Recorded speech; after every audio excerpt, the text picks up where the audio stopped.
ಮನುಷ್ಯನಿಗೆ ದುಡ್ಡು ಅಂದ್ರೆ ಪ್ರೀತಿ. ಹಾಗಾಗಿ ಮನುಷ್ಯ ದುಡ್ಡಿನ ಹಿಂದೆ ಓಡ್ತಾನೆ. ಆದ್ರೆ ಪ್ರಾಣಿಗಳು ಹಾಗಲ್ಲ. 2 ಹೊತ್ತು ಊಟ ಹಾಕಿ ಪ್ರೀತಿ ತೋರಿಸಿದ್ರೆ ಸಾಕು, ಅವು ಸಾಯೋವರೆಗೂ ನಮ್ಮನ್ನ ಬಿಟ್ಟು ಹೋಗಲ್ಲ.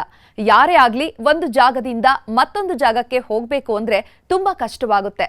ಹಾಗೆಯೇ ಬನ್ನೇರುಘಟ್ಟದಲ್ಲಿ ನಡೆದಿರುವಂತಹ ಒಂದು ಘಟನೆ ಎಲ್ಲರನ್ನ ಭಾವುಕರನ್ನಾಗಿಸಿದೆ. ಇತಿಹಾಸದಲ್ಲಿ ಮೊದಲ ಬಾರಿ ಪ್ರಾಣಿಗಳ ವಿನಿಮಯ.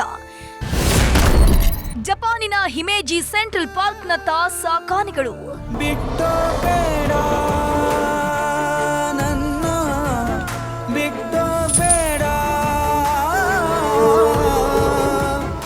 ಹೀಗೆ ಆಪ್ತ ಸ್ನೇಹಿತರನ್ನ ಬಿಟ್ಟು ಒಲ್ಲದ ಮನಸ್ಸಿನಲ್ಲಿ ಹೊರಟ ಸಾಕಾನೆ ಸುರೇಶ್.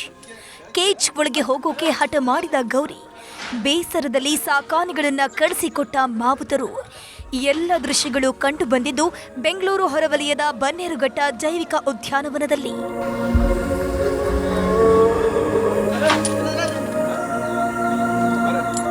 ದೇಶದಲ್ಲಿಯೇ ಇದೇ ಮೊದಲ ಬಾರಿಗೆ ಅಂತಾರಾಷ್ಟ್ರೀಯ ಪ್ರಾಣಿಗಳ ವಿನಿಮಯ ಯೋಜನೆ ಅಡಿಯಲ್ಲಿ ಸಾಕಾನೆಗಳಾಗಿರುವಂತಹ ಸುರೇಶ್, ತುಳಸಿ, ಗೌರಿ ಮತ್ತು ಶ್ರುತಿಯನ್ನ ಜಪಾನ್ಗೆ ರವಾನಿಸಲಾಯಿತು.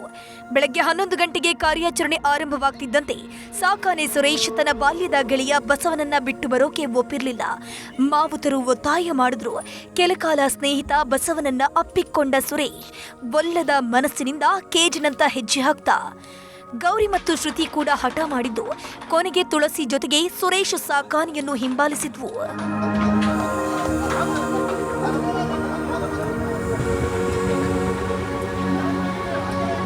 ಮೊದಲನೇ ಬಾರಿಗೆ ನಾವು ಒಂದು ಪ್ರಾಣಿನ ವಿದೇಶಕ್ಕೆ ಕಳಿಸ್ತಾ ಇರುವುದು ಇವತ್ತು ನಾವು ಮಾಡ್ತಾ ಇದ್ದೀವಿ. ಎಕ್ಸ್ಚೇಂಜ್ ಪ್ರೋಗ್ರಾಮ್ ಏನಾಗಿದೆ ಇದೆ ನಮಗೆ 2023ರಲ್ಲಿ ನಾವು ಅಪ್ರೂವಲ್ ತಗೊಂಡು ನಮ್ಮ ಗವರ್ನಿಂಗ್ ಕೌನ್ಸಿಲಲ್ಲಿ ಎಕ್ಸ್ಚೇಂಜ್ ಪ್ರೋಗ್ರಾಮ್ ಪ್ರಾರಂಭವನ್ನು ನಾವು ಮಾಡಿದ್ದೀವಿ. ಇನ್ನು 2023ರಿಂದಲೂ ಅಂತಾರಾಷ್ಟ್ರೀಯ ಪ್ರಾಣಿಗಳ ವಿನಿಮಯಕ್ಕೆ ಪ್ರಯತ್ನ ನಡೀತಾ ಇದೆ. ಜಪಾನ್, ಭಾರತದ ರಾಯಭಾರ ಕಚೇರಿಗಳು ಸೇರಿದಂತೆ ಪ್ರಮುಖ ಇಲಾಖೆಗಳ ಸಹಕಾರದಿಂದ ಇದು ಸಾಧ್ಯವಾಗಿದೆ.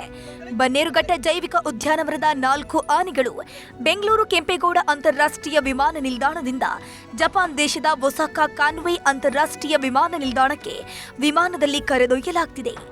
ಇಲ್ಲಿನ ಆನೆಗಳು ಅಲ್ಲಿನ ವಾತಾವರಣಕ್ಕೆ ಒಗ್ಗಿಕೊಳ್ಳುವ ಸಲುವಾಗಿ 2 ವೈದ್ಯಾಧಿಕಾರಿಗಳು, 4 ಮಾವುತರು ಮತ್ತು ಓರ್ವ ಮೇಲ್ವಿಚಾರಕ ಮತ್ತು ಜೀವಶಾಸ್ತ್ರಜ್ಞೆ 15 ದಿನಗಳ ಮಟ್ಟಿಗೆ ತೆರಳಿದ್ರು.